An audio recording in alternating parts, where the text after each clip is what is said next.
Students good evening to all पिला माने मु सौम्यांशु आपण मानक स्वागत करिचे Odisha number 1 study channel Sai study classes. तो पिला माने तमरो बीएड एंट्रेंस 2024 पई हमर साइ स्टडी क्लासेस तरफ जो क्लासेस प्रोवाइड कर जाउछि तो सेटर पिला माने हम टीचिंग एप्टीट्यूड रो चारिटा प्रैक्टिस सेट पूर्व कवर कर सारी छंती।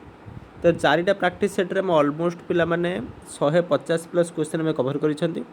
तो आज पिला माने तम पई मु प्रैक्टिस सेट नंबर 5 नै के आसी आज भी हम किछि इंपोर्टेंट क्वेश्चन पिला ने डिस्कशन करबा। तो क्लास को जिबा पूर्व जदि पिला ने चैनल पर नुआ छ चैनल को लाइक करो सब्सक्राइब करो पिला माने तम संग मानक संगे शेयर कर दियो हैला। आ जदि तुम हमर टेलीग्राम डिस्कशन ग्रुप रे जॉइन हेनो ताहाले एको पिला माने स्कैन करे तुम डिस्कशन ग्रुप रे जॉइन हे जाओ। आउट लेट न करी पिला माने क्लास को जिबा देखिबा जे प्रथम क्वेश्चन कोन अछि देखो पिला माने प्रथम क्वेश्चन रहिला रे The Right to Education Act came into force with effect from the year dash। तो पिला माने The Right to Education Act और RT Act केबेठु पिला माने लागू होइथिला हैला बा came with into force with effect from the year dash को वर्ष पिला माने से लागू होइथिला रे हैला। तो RT 2009 पिला माने 2009 मसिया रे लॉन्च होइथिला किंतु केबे लागू होइथिला से पचारिछि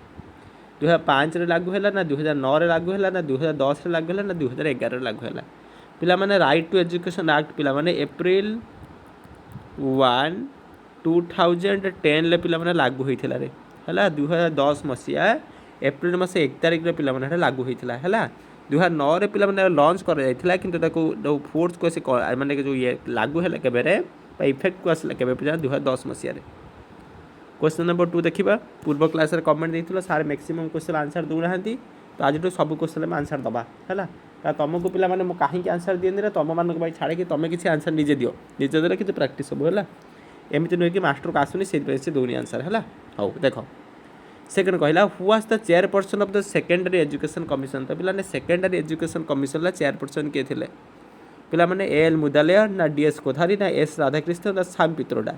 तो पिला माने सेकेंडरी एजुकेशन कमिशन को अल्सो कौन कहुए मुदालियार कमिशन भी कहुए है। तो चेयरपर्सन किए थे एल मुदालियार थे है। मत कमेंट सेक्शन आंसर देकी बतेब सेकेंडरी एजुकेशन कमिशन पिला कौ मसीह आसीला है। सेकेंडरी एजुकेशन कमिशन कौ मसीह आसाला यहाँ तुम मान होमवर्क। क्वेश्चन नंबर 3 देखिबारे क्वेश्चन नंबर 3 पिला माने देछि government of India flagship programme for the secondary education is डेज। तो पिला माने गवर्नमेंट ऑफ इंडिया कर सेकेंडरी एजुकेशन पे जो फ्लैगशिप प्रोग्राम अछि तार ना कोन पचारिछि है। डेज is the flagship programme of government of India for secondary education. से सेकेंडरी एजुकेशन पाई government of India flagship programme कोटा सर्वशिक्षा अभियान ना आरयूएसए ना रामसा ना ईएफए। तो पिला माने या भीतर कोटा कोन रे हमर गवर्नमेंट ऑफ इंडिया कर फ्लैगशिप प्रोग्राम कोथि पे मिला सेकेंडरी एजुकेशन पाई सेकेंडरी एजुकेशन पाई कोन देथिले रे या भीतर मैक्सिमम छ पिला आंसर पारे सर्वशिक्षा अभियान है कि तो आंसर नुहे कोटा पिला government of India secondary education flagship program रे रामसा है। Option number C. तो ऑप्शन नंबर सी पिला नहीं जो करेक्ट आंसर। चल आगू जावा क्वेश्चन नंबर 4 को। क्वेश्चन नंबर 4 देखिबा कोन अछि क्वेश्चन नंबर 4 पिला माने देला the regulatory body for teachers education in the countries days. तो आम देश रे टीचर्स एजुकेशन को जे कंट्रोल करू छी के पिला ने रेगुलेट करू छी रे हैला। तो टीचर एजुकेशन पर एनसीईआरटी के टीचर एजुकेशन रेगुलेट करू छी ना न्यूपर एग्जाम रेगुलेट करू छी ना एनसीटी ना एआईसीटी। पिला या भीतर किए कौन करुच्छे आमर टीचर्स एजुकेशन को आम कंट्री टीचर्स एजुकेशन को किए रेगुलेट करुच्छे पिला एनसीटी रेगुलेट करुच्छे। ऑप्शन नंबर सी तुम भाई क्वेश्चन एनसीटी पिला केबे पिला माने गठन होता है मत कमेंट सेक्शन आंसर देकी बतेब। क्वेश्चन नंबर 5 को जावा देख क्वेश्चन नंबर 5 पिला माने कौन अच्छे क्वेश्चन नंबर 5 देला when was education transferred from the state list to the concurrent list. तो पिला माने को मसीहा रे हमर एजुकेशन को कौन रे स्टेट लिस्ट रु कनकरेंट लिस्ट को पिला ट्रांसफर करागला पिला हिंट्स दे रहउछ रे 42तम संविधान संशोधन है 42 एंड करेक्शन ऑफ हमर कॉन्स्टिट्यूशन। तो 42तम संविधान संशोधन आईन बल रे हमर कोन करिछि रे एजुकेशन को हमर स्टेट लिस्ट रु पिला माने कनकरेंट लिस्ट को पिला ने जाइछि। तो से जो 42तम संविधान संशोधन हेतिला एटा केबे हेतिला 1976 रे हेतिला ना 1986 रे हेतिला ना 1968 रे हेतिला ना 1992 रे हेतिला केबे हेतिला पिला 1976। ऑप्शन नंबर ए है। तो एमती गोटे क्वेश्चन आम पूर्व क्लास करते। क्वेश्चन नंबर 6 देखा कौन देती क्वेश्चन नंबर 6 पिला ने देती रे what type of question are asked at the end step of the teaching in the period. तो पिला टीचिंग आम टीचिंग पीरियड लास्ट स्टेप रे को प्रकार क्वेश्चन पिला पचरा जाए है सब टीचिंग लर्निंग प्रोसेस एंड रे कौन करा जाए पिला समिटिव असेसमेंट करा जाए है तो ऑप्शन नंबर सी हो पे करेक्ट आंसर है प्लेसमेंट कौटी कराए किसी प्लेस देवाई प्लेसमेंट इभालुएसन कराए है कौन क्लास आडमिशन देवाई प्लेसमेंट इभालुएसन कराए डायग्नोस्टिक कौन कराए तार कौटा पे डिफिकल्टी जानापी कराए आ formative assessment during the teaching learning process हुए यहाँ कही कौन teaching learning process last step कौट हुए तो लास्ट स्टेप कौट पे समेटिव इभालुएसन हुए है चलो क्वेश्चन नंबर 7 को जावा क्वेश्चन नंबर 7 कौन देख देख क्वेश्चन नंबर 7 कहला in which the child is not active या भर कोटे चाइल्ड पे एक्टिव ना टीचर्स क्लासरूम डेमोन्स्ट्रेशन ना home text done given by the teacher ना practising the exercise of the textbook ना extensive study in the textbook and workbook तो पिला या भर कोटे छुआटा एक्टिव ना छुआटा एक्टिव ना माने छुआटा किसी करूनी फास्ट प्लान देला टीचर्स क्लासरूम डेमोन्स्ट्रेशन तो टीचर्स टीचर जो क्लासरूम डेमोन्स्ट्रेशन करेंगे टीचर पिला एक्टिव रे टीचर डेमोन्स्ट्रेट करते छुआ मैंने देखते खाली ना छुआटा ये पिला एक्टिव ना तो ऑप्शन नंबर ए हो करेक्ट आंसर पचारा कौटी छुआटा एक्टिव ना तो ऑप्शन नंबर ए छुआटा एक्टिव ना बुझेगा चलो जी क्वेश्चन नंबर 8 को क्वेश्चन नंबर 8 कौन देला रे what type of motivation in the status of the individual तो पिला माने को प्रकार मोटिवेशन लोक मानकर स्टेटस इंट्रेंसिक मोटिवेशन ना एक्सट्रिंसिक मोटिवेशन ना नेचुरल ना कंडीशनल कौन हम पे पे डेस्ट type of motivation in the status of the individual पे इंट्रेंसिक मोटिवेशनटा मतलब स्टेटस ऑफ द इंडिविजुअल बुझीगला तो option number A question number 9 पिला माने देखिबा क्वेश्चन नंबर 9 कौन देख रे कहला which is not related to the child centred education तो पिला माने चाइल्ड सेंटर एजुकेशन सहित कोटा भीतर रिलेटेड नुहे teacher acts as a facilitator of learning ना teacher teachers through the question answer method ना child is at the centre of the learning ना learning is based on the child's experience तो पिला माने या भीतर लर्निंग बा चाइल्ड सेंटर एजुकेशन को लेकिन कोटा ट्रू नुहे टीचर फैसिलिटेटर भाई एक्ट करते पूरा ठीक अच्छे teacher teachers through the question answer method teacher question answer पढ़े संपूर्ण रूप से ठीक कहींपारे तो child is the centre of the learning एटा पूरा ठीक अच्छी कारण चाइल्ड सेंटर मैंने चाइल्ड को लर्निंग रखा सेंटर रखा learning is best on the child experience एटा भी ठीक अच्छी चाइल्ड एक्सपीरियंस अनुसार पाठ पढ़ा है तो चाइल्ड सेंटर कौटा ठीक ना ऑप्शन नंबर बीटा पे मैंने पूरा करेक्ट नहीं ऑप्शन नंबर बी होगा करेक्ट आंसर बुझीगला चलो तापर क्वेश्चन को जावा क्वेश्चन नंबर 10 पे देखिए कौन देती आज क्लास पिला जल्दी सरीज कहीं 20टा क्वेश्चन अच्छी नेक्स्ट क्लास पुणी आम बेसी क्वेश्चन है तापर कहला at what stage a child's begin to think logically according to Piaget कहला अकॉर्डिंग टू पियाजेट कौ स्टेज रे छुआटा कौन लॉजिकली थिंक करवा आरंभ करे सेंसरी मोटर लॉजिकली थिंकिंग करे ना प्री ऑपरेशनल करे ना कॉन्क्रीट ऑपरेशनल स्टेज रे करे ना फॉर्मल ऑपरेशनल स्टेज रे करे आम पे पढ़ी जीन पियाजेट कौन कॉग्निटिव डेवलपमेंट को लेकिन से 4टा स्टेज देते है कही से कौन कही डेवलपमेंट डिस्कंटिन्यूअस प्रोसेस 4टा स्टेज दे हुए सेंसरी मोटर कौन कौन डेवलप हुए आमर आउ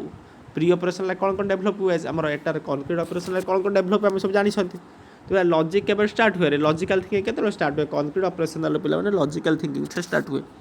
है logic begins from the pre आमर कौन कॉन्क्रीट ऑपरेशनल स्टेज पूर्व तार पे लॉजिक एब्सेंट था तो ऑप्शन नंबर सी है करेक्ट आंसर क्वेश्चन 11 देखा क्वेश्चन 11 कौन देख रे कहला which one is not an example of extrinsic motivation या भीतर कोटे एक्सट्रिंसिक मोटिवेशन गोटे एग्जांपल नुहे प्रेज प्राइज रेकग्नाइजेशन रेकग्नाइजेशन ना इंटरेस्ट तो पिलाने या भीतर कोटा गोटे एक्सट्रिंसिक मोटिवेशन एग्जांपल नुहे तो पिलाने प्रेज गोटे एक्सट्रिंसिक मोटिवेशन प्राइज गोटे एक्सट्रिंसिक मोटिवेशन रेकग्नाइजेशन एटा भी गोटे एक्सट्रिंसिक मोटिवेशन इंटरेस्ट पिला माने इंट्रिंसिक मोटिवेशन है तो आमर पचार कौन कौटा गोटे एक्सट्रिंसिक मोटिवेशन नुहे तो कौन हो ऑप्शन नंबर डी पिला होगा क्वेश्चन नंबर 12 देखा क्वेश्चन 12 कौन देला रे what type of evaluation should be done to know if a child is fit for the admission in class V3 तो क्लास 8 रे गोटे छुआ एडमिशन नापी योग्य कि ना से जानापी कि प्रकार टेस्ट करवा प्लेसमेंट टेस्ट करवा ना फॉर्मेटिव करवा ना डायग्नोस्टिक करवा ना समेटिव करवा तो गोटे छुआटे पिला माने तार कौन रे क्लास 8 रे एडमिशन करने से ठीक ना सक्षम ना से जानापी आम कौन कर प्लेसमेंट इवैल्यूएशन कर ऑप्शन नंबर ए पिला करेक्ट अच्छे कौन कर प्लेसमेंट इवैल्यूएशन पिला माने करवा 13 देख क्वेश्चन नंबर 13 कहला which quality is not found in a good test पिला गोटे भल टेस्ट गुड टेस्ट रे को क्वालिटी न थाए वैलिडिटी रिलायबिलिटी यूजेबिलिटी फ्लेक्सिबिलिटी तो पिलाने वैलिडिटी गोटे characteristics of a good test है रिलायबिलिटी भी गोटे characteristics of good test usability भी गोटे कैरेक्टरिस्टिक्स ऑफ गुड टेस्ट कि पिलाने फ्लेक्सिबिलिटी एमती किसी गोटे ना टेस्ट पे फ्लेक्सिबल हम सेमती किसी गुड टेस्ट क्यारेक्टरिस्टिक्स नहीं तो ऑप्शन नंबर डी पे करेक्ट आंसर पचारे कौटा फाउंड करें तो ऑप्शन नंबर डी फाउंड करें ही गला 14 को चलो क्वेश्चन 14 कौन कहला देखरे कहला which one of the following is both qualitative and quantitative तो पिला ये भीतर कोटा qualitative and quantitative both study experimentation evaluation ना ऑब्जर्वेशन तो पिलाने कोटा बोथ क्वालिटेटिव एंड क्वांटिटेटिव तो पिला आम पढ़ी रे कौन पढ़ी पिला आसेसमेंट है क्वालिटेटिव मेजरमेंट है क्वांटिटेटिव आपने इवालुएशन है बोथ क्वालिटेटिव एंड क्वांटिटेटिव तेना कौन है ऑप्शन नंबर सी पचार कौटा बोथ क्वालिटेटिव एंड क्वांटिटेटिव कौटा है पे option number C that is evaluation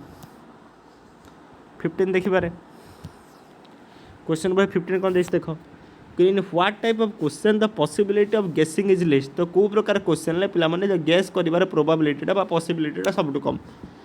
completion type question ना yes or no type question ना 4 ऑप्शन टाइप क्वेश्चन ना answering in a single sentence कोटर पिला माने सबटु छुआटा सबटु कम गेस करि परिबो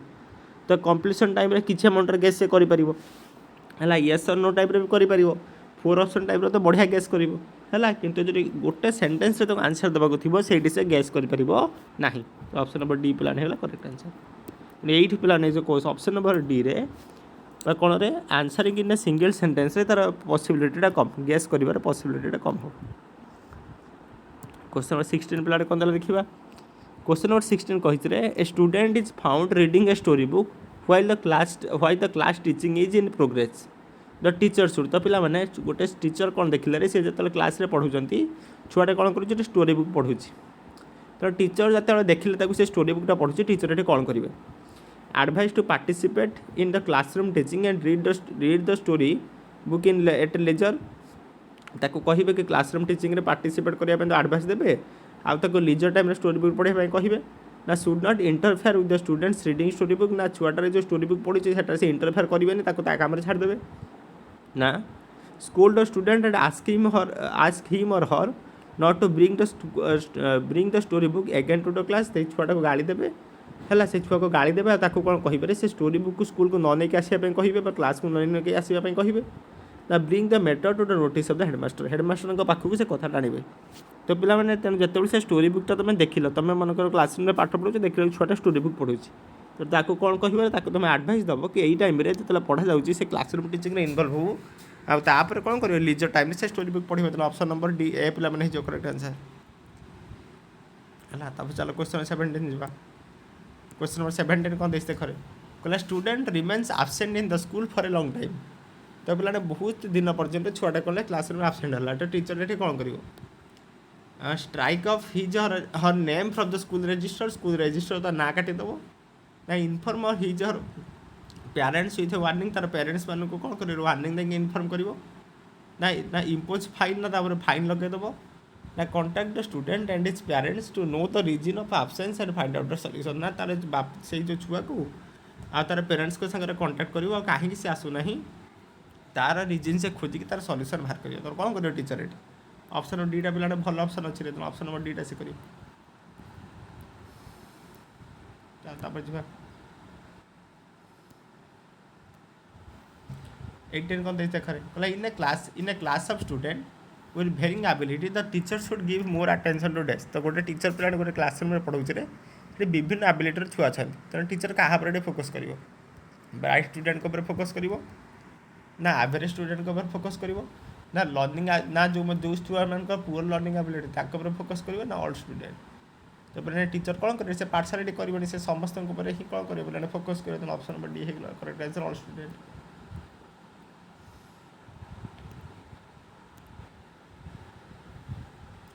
तापर देखो पिलाने 19 नंबर कौन अच्छे बोला before teaching a lesson the teacher should डेस्ट तो गोटे लेसन पढ़ाया पूर्व टीचर कौन कर ask the student to read the lesson beforehand ना create the interest among the student to read the lesson ना ask question from the lesson explain how different the lesson is तो पिलाने छुआ मानकर कौन रे क्लासरूम टीचिंग रे आमर क्लासरूम टीचिंग दवा पूर्व टीचर कौन करेंगे छुआ मान इंटरेस्ट क्रिएट करेंगे है तो क्लासरूम टीचिंग दवा पूर्व छुआ मान मन से इंटरेस्ट क्रिएट करेंगे से जो स्टोरी से इंटरेस्ट क्रिएट करेंगे पढ़ाई कौन करेंगे पे इंटरेस्ट क्रिएट करेंगे ऑप्शन नंबर बी ही चुप sir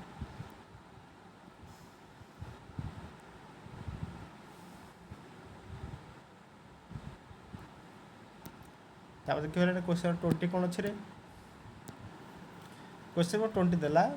which of the following has the least impact on the students learning. तो या भितर कोटा पे स्टूडेंट लर्निंग रे सब कम इंपैक्ट पकाए पचारि which of the following has the least impact on the students learning teaching aid teaching method reputation of the college ना टीचर्स टीचिंग स्किल। तो या भितर कोटा पिला माने छुआ मानकर टीचिंग छुआ मानकर कौन रे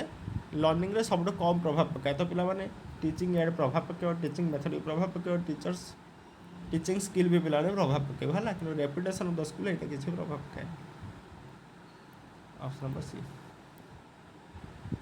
है पचार आमको कौटा पिला सब कम इम्पैक्ट पकाए तो कौटा सब कम इम्पैक्ट पकाउछ ऑप्शन नंबर सी।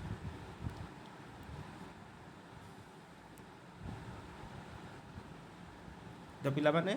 आज क्लास रे हमर 20टा क्वेश्चन थिला जदि क्वेश्चन गुडा भल लगी निहाती पिला शेयर करिवो है तुम सांग मान संगे शेयर करिवो चैनल को लाइक करिवो है टिके कमेंट देख बताओ केମିତି क्लास लगुच देखा पाबो नेक्स्ट क्लास रे से पर्यंत भलरे थांतु जय जगन्नाथ।